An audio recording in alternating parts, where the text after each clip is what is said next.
standard 9 poem 1, right?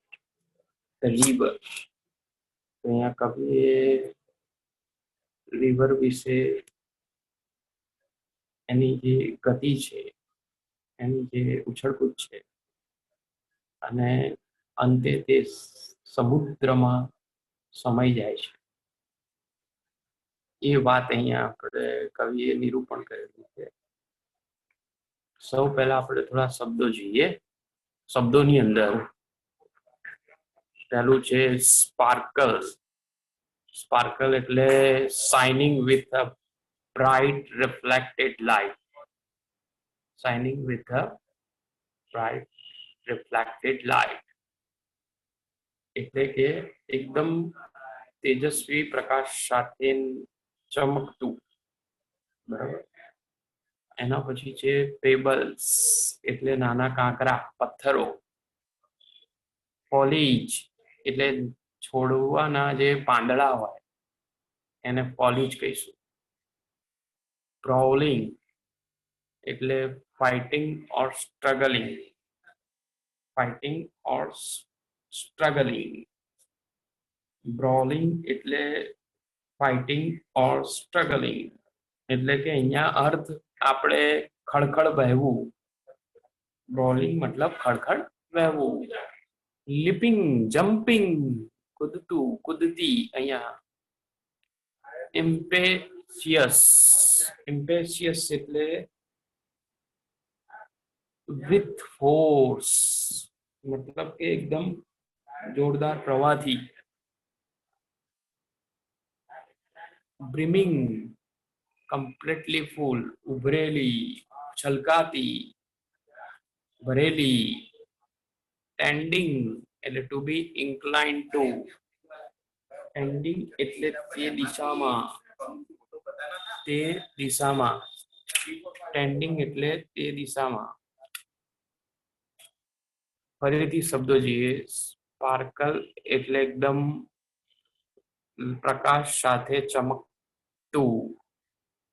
Pebbles એટલે નાના પથ્થર, કાંકરા. ફોલિજ એટલે નાના છોડવાના પાંદડા. બ્રોલિંગ એટલે અહીંયા સંઘર્ષ કરતી, મતલબ કે ઉછળતીના અર્થમાં જે કહેવાય કે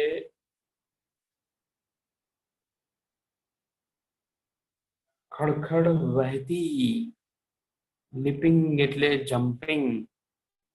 ઇમ્પેશિયસ એટલે બળ સાથે, મતલબ અહીંયા ફોર્સ સાથે.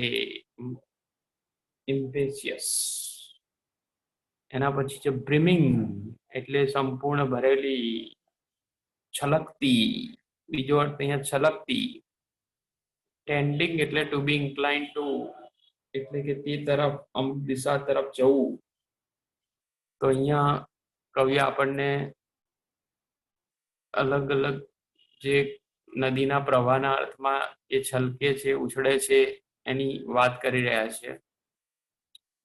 તો river, river, little river, bright you sparkle on your way over the yellow pebble, dancing through the flowers and foliage, glancing like a child at a play. એટલે અહીંયા કવિ કહે છે river, river, little river, મતલબ આ નદી, નદી, નાની નદી. bright you sparkle on your way એટલે કે તું આનંદથી તારા માર્ગ પર ચમકતી વહેતી જાય છે. હવે વહેતી વખતે એ કેવી લાગે છે, તો એ કઈ રીતે એ ઉછળે છે, એ કઈ રીતે એના વમળ લે છે, ને એની બધી વાત છે કે જેમાં over the yellow pebbles dancing. આમ જાણે કે એ કેવી લાગે છે કવિને, તો કે જે ટીક્કા પડેલા હોય એવા પથ્થરો પર નાચતી. Through the flowers and foliage glancing. Through એટલે થી, ફોલેજ એટલે પાંદડા, ગ્લાન્સિંગ એટલે જ્યોતિ, ગ્લાન્સિંગ એટલે જ્યોતિ. તો કે થ્રુ ધ ફ્લાવર્સ એન્ડ ફોલિજ ગ્લાન્સિંગ, તો નદી તું એવી રીતે જઈ રહી છે કે તો ફૂલો અને પાંદડાઓને જોતી હોય એમ તું વહી રહી છે, જઈ રહી છે. લાઈક ચાઇલ્ડ એટ પ્લે, એટલે કે એક બાળક જે નાનું હોય ત્યારે રમતિયાળ હોય એમ તું પણ એક બાળકની જેમ રમતી જાય છે.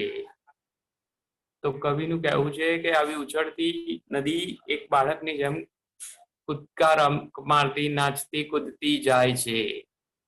ઓકે, એના પછી છે river river swelling river, on you rush through rough and smooth, louder, faster, brawling, leaping over rocks by rose bank, sweeping like impetuous youth. તો અહીંયા શબ્દોમાં આપણે રશ એટલે ધસીને જવું, દોડવું, બ્રોલિંગ એટલે ખળખળ, અહીંયા અર્થ લઈશું ખળખળ વહેવું. રોઝ બેંક એટલે કે કાંઠા પરના જે ગુલાબ છે તેને, એની હાર છે તેને, સ્વીપિંગ લાઈક ઇમ્પેશિયસ યુથ, મતલબ કે ઉન્માદ, અવિચારી, એટલે કે અહીંયા ફોર્સથી જાય છે, મતલબ ગમે તેમ જાય છે. એટલે કે જે પ્રવાહ છે એકદમ ફોર્સ સાથે હોય ત્યારે કેવો હોય, આડો અવળો ગમે તે બાજુ હોય, એમ અહીંયા ફોર્સ સાથે તું વહી રહી છે. તો અહીંયા એ પ્રમાણે આપણે પહેલેથી river river swelling river, swelling એટલે ઉછળતી, કૂદતી. On you rush through rough and smooth, અહીંયા બે વિરોધી શબ્દો, રફ એન્ડ સ્મૂથ.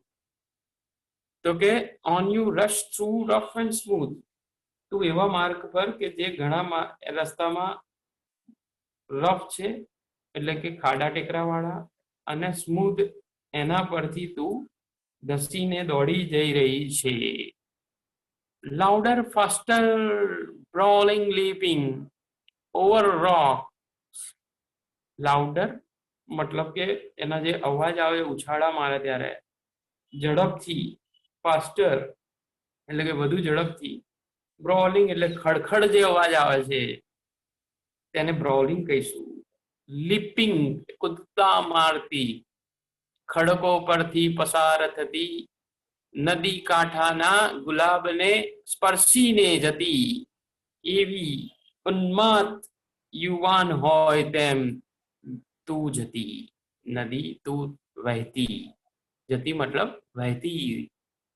તો આમ કવિને એ યુવાની જેમ, યુવા હોય એની જેમ અહીં જોવાઈ રહ્યું છે, એને જોઈ રહ્યા છે, એની જે ગતિ છે એને.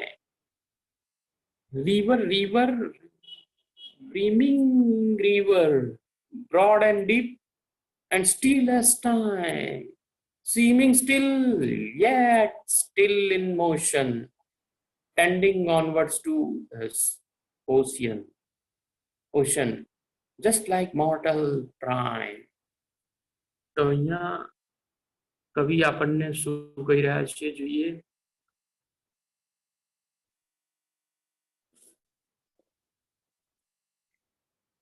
રિવર રિવર બ્રીમિંગ, બ્રીમિંગ એટલે શું પહેલા જોઈએ. બ્રીમિંગ એટલે ઉછળતી, ભરેલી. બ્રોડ અને ડીપ, બ્રોડ અને ડીપ એટલે કવિનું કહેવું છે કે નદી છે બહુ એવી છે, પહોળી છે અને ઊંડી છે. And steel as time, steel એટલે સ્તબ્ધ, શાંત, સ્થિર. સિમિંગ એટલે લાગવું. યટ સ્ટીલ ઇન મોશન, ગતિમાં, છતાં. યટ એટલે ગતિ, છતાં, અને મોશન એટલે ગતિ. ટેન્ડિંગ એટલે તરફ. ઓનવર્ડ્સ ધ ઓશન, ઓશન એટલે દરિયા તરફ તેની છે ગતિ, ભલે છે તે એક સ્થિર લાગતી. તો અહીંયા પહેલું છે ફરીથી રિવર રિવર બ્રીમિંગ રિવર, નદી નદી છલકાતી નદી, ઉભરતી એટલે કે ઉભરેલી, એમ ભરેલી. Broad and deep and steel as time, પહોળી છે, ઊંડી છે એવી નદી હંમેશા શાંત લાગશે. તમે હંમેશા ભરેલી નદી જોશો તો કે એકદમ સ્તબ્ધ લાગશે. સીમિંગ સ્ટીલ, ઉપરથી તમને એકદમ કેવું લાગશે? સીમ એટલે લાગવું, શાંત, સ્થિર. છતાં તે હશે ગતિમાં, તે શાંત નદી દેખાતી હશે, તે વહેતી. ઇન શોર્ટ, એ ગતિમાં હશે છતાં આપણને ઉપરથી તો એવું શાંત લાગશે, પણ પાણીનો પ્રવાહ તો વહેતો જ હશે. Tending onwards to the ocean, તો અહીંયા એની હંમેશા ગતિ કઈ તરફ હોય છે? તો કે દરિયા તરફ હોય છે. આમ તેનો જે પ્રવાહ છે એ હંમેશા નદી એ સમુદ્ર તરફ રાખે છે, એટલે કે ધડીને અંતે સમુદ્રમાં મળવાની હોય છે. જસ્ટ લાઈક મોર્ટલ પ્રાઇમ, અહીંયા પ્રાઇમ એટલે બહુ અગત્યનો સમય. મોર્ટલ એટલે અહીંયા માણસના અર્થમાં વાત થઈ છે, એટલે કે જાણે કે આવી નદી એનો એક ને કમ્પેરિઝન કરે છે કવિ. એક માણસનો શ્રેષ્ઠ સમય ચાલતો હોય ત્યારે એની જે દેખાવ કે વાતચીત કે એના અંદર જે જોવા મળે છે, એવું જ આ નદીના આવા પ્રવાહમાં, જ્યારે નદી ભરેલી છે, એકદમ ઊંડી છે, એના પ્રવાહો એકદમ ઉપરથી શાંત છે પણ અંદરથી ગતિમાન છે, એમ અહીંયા માણસ જે કહેવાય એનો સારો સમય છે. પ્રાઇમ એટલે ગુડ ટાઈમ, અગત્યનો સમય છે, એને સાથે કમ્પેર કરે છે કવિ. રિવર રિવર હેડલોંગ રિવર, હેડલોંગ એટલે કે અહીંયા આપણને અલગ શબ્દ આપવામાં આવે છે, ઉતાવળથી, જેમ કે કહેવાય વગર વિચારે કહેવાય.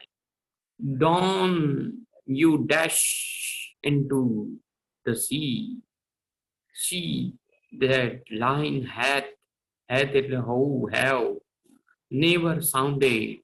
See that sail, sail એટલે દરિયાઈ મુસાફરી. hath never rounded like eternity, eternity એટલે શાશ્વત, અનંત. તો શબ્દોની અંદર મોર્ટલ નો એ તો આગળ એટલે માણસના અર્થમાં આવી ગયું. હવે હેડલોંગ એટલે આપણે ઉતાવળથી, નદી નદી ઉતાવળથી ચાલતી નદી, એટલે કે જે આ ભરેલી નદી છે એકદમ ઉતાવળી લાગે છે ઘણી વાર. Don you dash into the sea, પછી જ્યારે પ્રવાહ નજીક આવી જાય છે ત્યારે, મતલબ કે દરિયા નજીક, Don you dash into the sea એટલે કે તે ધસી જાય છે દરિયામાં. ઉપરથી વહે છે અને નીચેની તરફ, આમ દરિયા તરફ તે ધસીને વહી જાય છે. See that line hath never sounded. હવે અહીંયા સાઉન્ડેડ નો મતલબ અવાજ નથી, પણ માપવું, દોરીથી માપવું એવો અર્થ છે. અને હેથ એટલે અહીંયા હોવું, એવા અર્થમાં અહીંયા હેવ એવો અર્થ લીધેલો છે. એટલે કે અહીંયા દરિયો કે જેને દોરીથી કદી માપી શકાતો નથી, મતલબ એની ઊંડાઈ માપી શકાતી. અને દરિયો કે જે ની સફર કદી પૂર્ણ કરી શકાતી નથી, મતલબ કે એનો રાઉન્ડ મારીને આવીએ ચલો આપણે, એમ અહીંયા દરિયાનો રાઉન્ડ એટલે મારી શકાતો નથી. લાઈક એટર્નિટી મતલબ કે અનંત છે એવી મુસાફરી છે દરિયાની, અને અનંત છે એવી ઊંડાઈ દરિયાની, એવું કવિ કહી રહ્યા છે કે ભાઈ એને માપી શકાતી નથી, એવા દરિયામાં સમાઈ જાય છે આ નદી. તો આમ આપણે આની અંદર થોડુંક નદી કે જે દરિયામાં સમાઈ જાય છે, વિશાળ દરિયામાં જે અનંત છે એવો, એના વિશે આપણને કહી રહ્યા છે કે ભાઈ નદી છે એ પોતે સમર્પિત થઈ જાય છે, એ મોટા એવા સમુદ્રની અંદર સમાઈ જાય છે.